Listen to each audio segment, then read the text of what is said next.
हरे कृष्णा। नमो विष्णुपादाय कृष्णपृष्ठाय भूतले श्रीमते लोकनाथ स्वामी इति नामिने।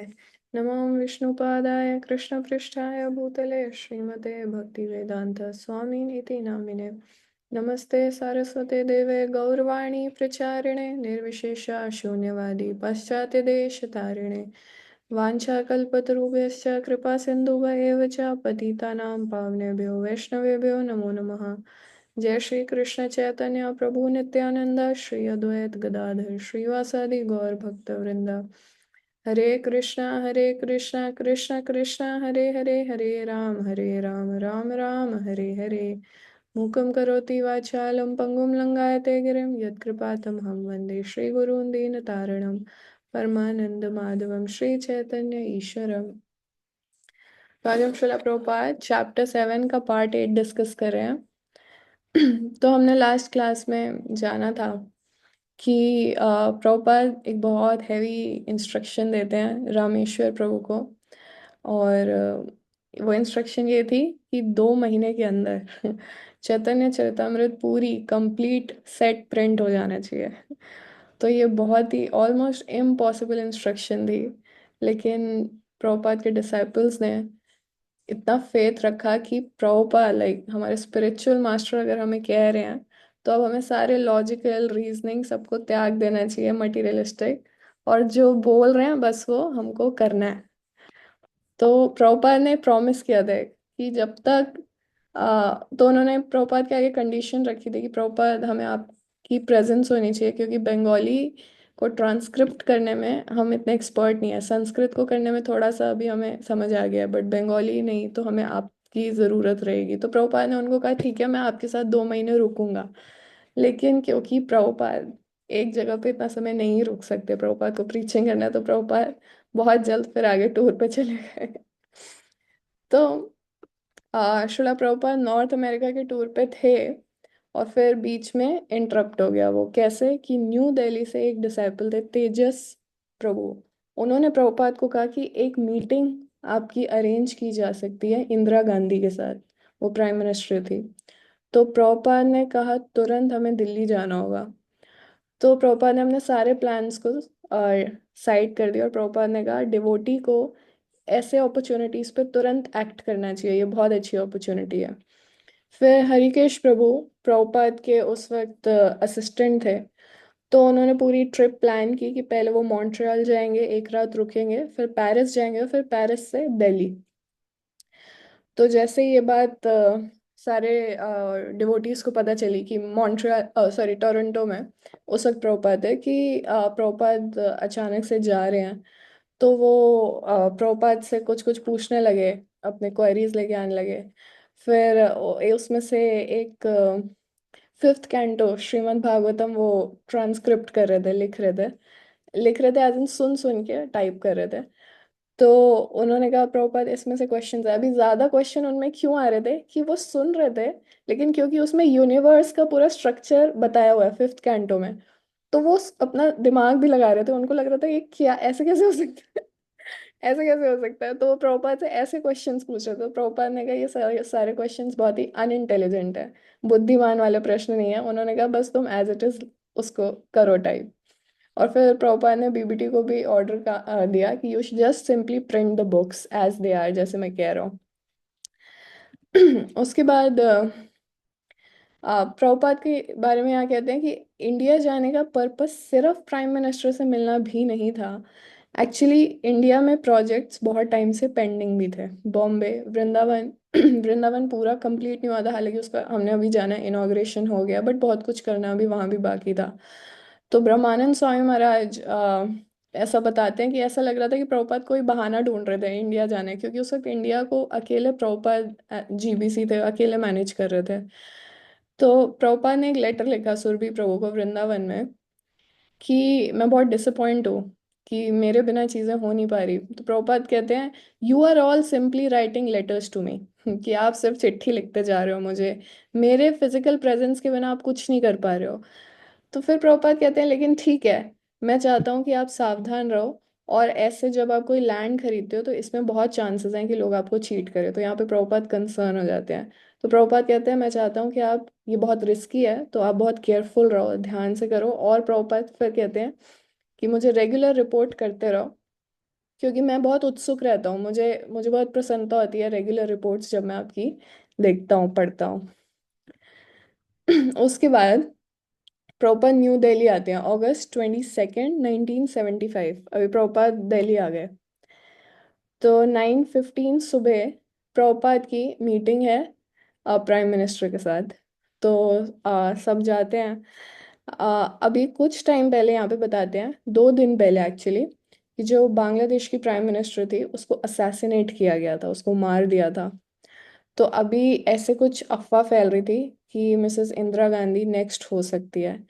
तो बहुत टाइट सिक्योरिटी थी, बहुत ज़्यादा सोल्जर्स, बहुत प्रोटेक्शन, बहुत कुछ था। तो इस टाइम पे जो इंदिरा गांधी थी उसका भी माइंड थोड़ा शांत नहीं था ऑब्वियसली।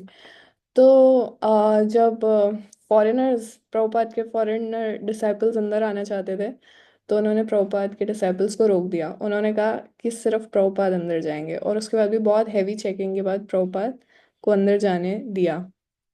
तो बाहर प्रभुपाद के जो डिसाइपल्स थे, डिवोटीज थे, उनको आउटर गेट पे ही रोक दिया, बाहर रोक दिया। तो यहाँ पे बताते हैं सतस्वरूप दास महाराज कि वो, उन्होंने लाइक, अब जब से प्रभुपाद फाउंडर आचार्य बन गए हैं तो उसके बाद से प्रभुपाद अकेले नहीं जाते थे कहीं भी, प्रभुपाद के साथ उनके सेक्रेटरी या कुछ डिवोटीज होते थे। लेकिन प्रभुपाद अभी अकेले जा रहे थे तो डिसाइपल्स को बहुत कंसर्न हो रहा था, बिल्कुल जैसे माता पिता को अपने बच्चों के लिए कंसर्न होता है, वैसा उनको कंसर्न हो रहा था, पेरेंट्स जैसा। उनको लग रहा था कि what if Prabhupada need some assistance, अगर प्रभुपाद को कोई असिस्टेंस चाहिए होगी तो वो कैसे करेंगे।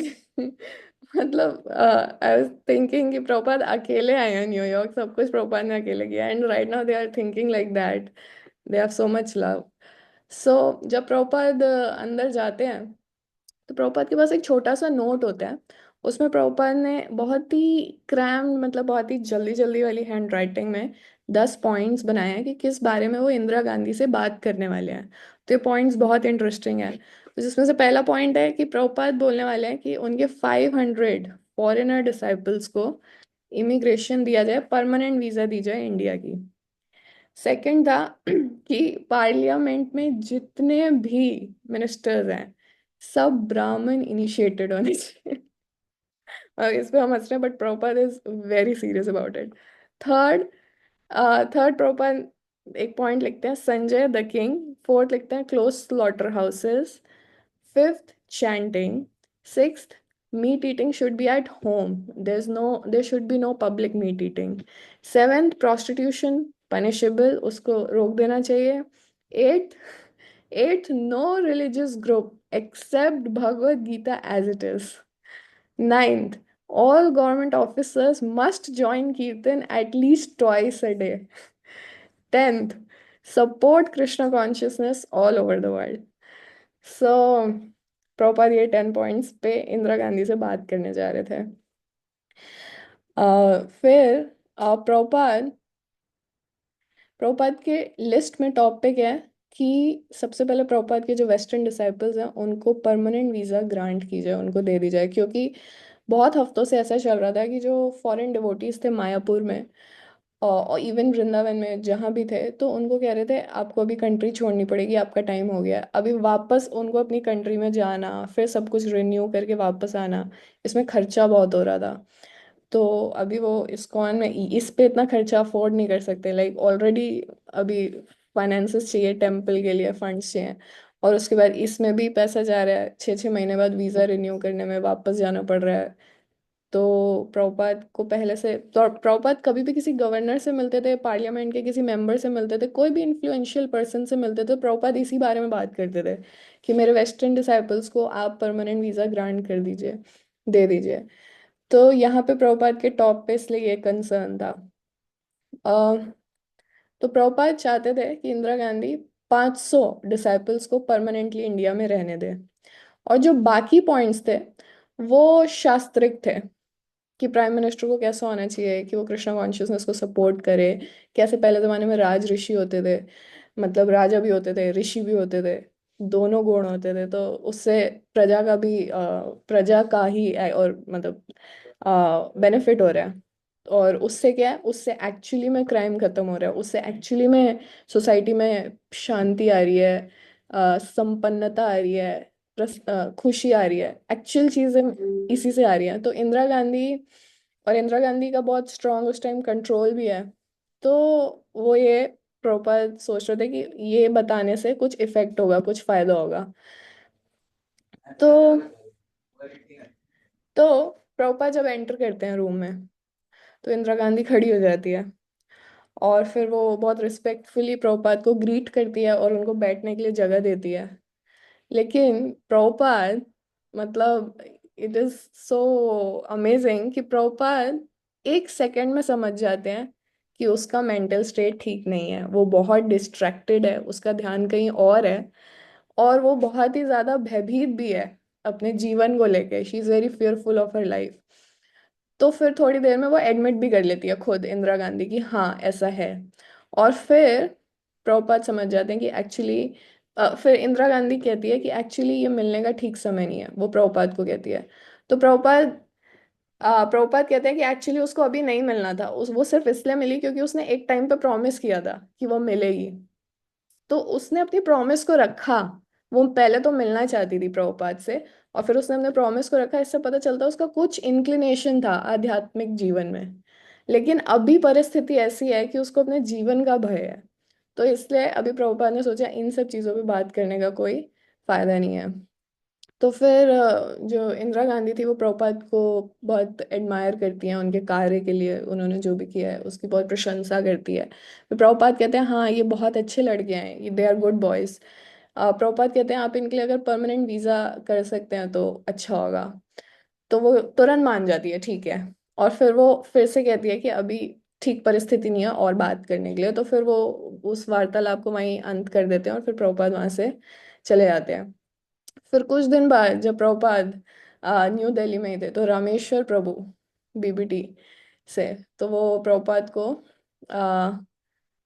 The BBT in Los Angeles was miraculously fulfilling Srila Prabhupada's order. तो वो लेटर लिखते हैं कि लॉस एंजलिस प्रभुपाद का जो इंस्ट्रक्शन था वो जादुई तरीके से बिल्कुल मिराक्युलसली पूरा हो रहा है। 2 महीने में उन्होंने 17 वॉल्यूम्स चैतन्य चरितमृत के तैयार कर दिए हैं। सारे कंपोजर्स, एडिटर्स, आर्टिस्ट, वर्कर्स, सबने इस मैराथन को पूरा टाइम से खत्म कर दिया है। और जब पहला वो बुक प्रिंट होके आया, तो उन्होंने श्री श्री रुक्मिणी द्वारकाधीश जो वहाँ के डीटीज थे उनको ऑफर किया, और वो उनकी आंखों में आंसू आ गए।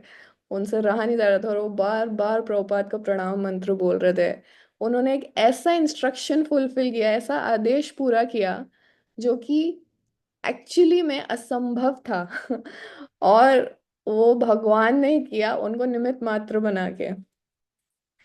तो आ, यहाँ पे वो लिखते हैं कि today our composer finish the last volumes of Chaitanya Charitamrita by Wednesday next week, August 20th. All volumes will be at the printer. Now they are just starting to compose the fifth canto, and the entire canto will definitely be at the printer by Vyas Puja Day. तो कहते हैं कि अभी चैतन्य चरितमृत पूरी हो गई है, और अभी फिफ्थ कैंटो स्टार्ट हो रही है। तो वो व्यास पूजा तक पूरी हो जाएगी। 20th अगस्त को ये कह रहे हैं, व्यास पूजा 31st को आती है इस साल। आगे आता है ये। तो after promising delivery of books by October at the latest, the letter was signed by about 60 devotees. 60 devotees वो लेटर पे साइन करते हैं। उन सबका वो हार्डवर्क था, डेडिकेशन था। और उनके बिहाफ पे रामेश्वर प्रभु लिखते हैं, ये बहुत ही टचिंग है। रामेश्वर प्रभु लिखते हैं, We have lost all desire to do anything except be engaged in producing and distributing your transcendental books by the millions in every town and village. वो कहते हैं कि हमारी सारी इच्छाएं समाप्त हो गई, और हमारी एकमात्र इच्छा है कि हम आपके ग्रंथों, आपके दिव्य ग्रंथों का प्रकाशन करें और वितरण करें हर नगर और हर ग्राम में। तो प्रभुपाद फिर उसका अगले दिन उत्तर देते हैं कि आपकी इच्छा पूरी होगी। 12 कैंटोस पूरे हो जाएंगे, और your so much ardent Dzire will be fulfilled by Krishna. Krishna आपकी इच्छा को पूरा करेंगे। फिर 21 अगस्त को रामेश्वर प्रभु लिखते हैं श्रीला प्रभुपाद को कि उस दिन बलराम जयंती होती है। तो by the mercy of Lord Balram the last Nityanand the last volume of Chaitanya Charitamrita is living today for the printer. आज आखिरी वॉल्यूम भी प्रिंट हो जाएगा। तो ये सब आपकी कृपा से हुआ है। तो प्रभुपाद हालांकि वृंदावन में ट्रैवल कर रहे हैं अभी। तो यहाँ पे उनका 80th बर्थडे पे 80th बर्थडे पे सारे वॉल्यूम्स 15 वॉल्यूम्स डिस्पैच हो जाते हैं। और just after Prabhupada observe the ceremony in the temple a devotee arrived in Vrindavan. तो बाकी के जो 6 वॉल्यूम्स थे चैतन्य चरितमृत के, तो वो आखिरी दिन तक भी सब तैयार होके आ जाते हैं। तो बहुत सेटिस्फैक्शन के साथ, बहुत संतुष्टि के साथ और आनंद के साथ प्रभुपाद उन ग्रंथों को देख रहे होते हैं। चैतन्य चरितमृत प्रिंट होके उनके हाथ में आई है। प्रभुपाद बहुत ध्यान से एक एक पन्ना देखते हैं, एक एक पेंटिंग देखते हैं। और वो चैतन्य महाप्रभु के पास टाइम्स लीलाएं पढ़ने लगते हैं। उनको इतना प्रेरणा मिलती है कि प्रभुपाद कहते हैं कि मेरा मन करता है कि मैं वृंदावन में रुक के सारे ग्रंथों का बस अनुवाद करूं, मैं ट्रैवल ना करूं। तो अभी थोड़े दिन पहले प्रभुपाद ने क्या कहा था कि मेरे को कोई ट्रांसलेशन नहीं करना, मुझे कोई इंस्पिरेशन नहीं आ रही, कोई प्रकाशन नहीं हो रहा किताबों का, ग्रंथों का। और अभी 2 महीने बाद प्रभुपाद कह रहे हैं अभी मेरा मन है कि मैं वृंदावन में सिर्फ अनुवाद करूं। तो ये प्रभुपाद का रेसिप्रोकेशन था अपने भक्तों के साथ। The reciprocation of the devotees at ISKCON press was so sincere that it increased Srila Prabhupada's desire to reciprocate with them. फिर प्रभुपाद लिखते हैं कि my dear Rameshwar and company, सब डिवोटीज को एड्रेस करते हैं कि आपने ग्रंथों का प्रकाशन इतनी गंभीरता, इतना सीरियसली किया है, इतने हार्ट से, और उसका वितरण आपने उसको इतना सीरियसली ले लिया है कि यही हमारे मिशन का सफलता है, सक्सेस है। और क्योंकि आपने इसको इतना सीरियसली लिया है, मैं श्योर हूँ, मुझे पता है कि मेरे गुरु महाराज आपसे बहुत प्रसन्न होंगे, क्योंकि वो यही चाहते थे। और आपके इस प्रयास से आप निश्चिंत भगवत धाम जाओगे, निश्चित भगवत धाम जाओगे। प्रभुपाद ऐसा बताते हैं। एक minute. Yes, so we'll end here today. हरे कृष्णा, शिला प्रभुपाद की जय।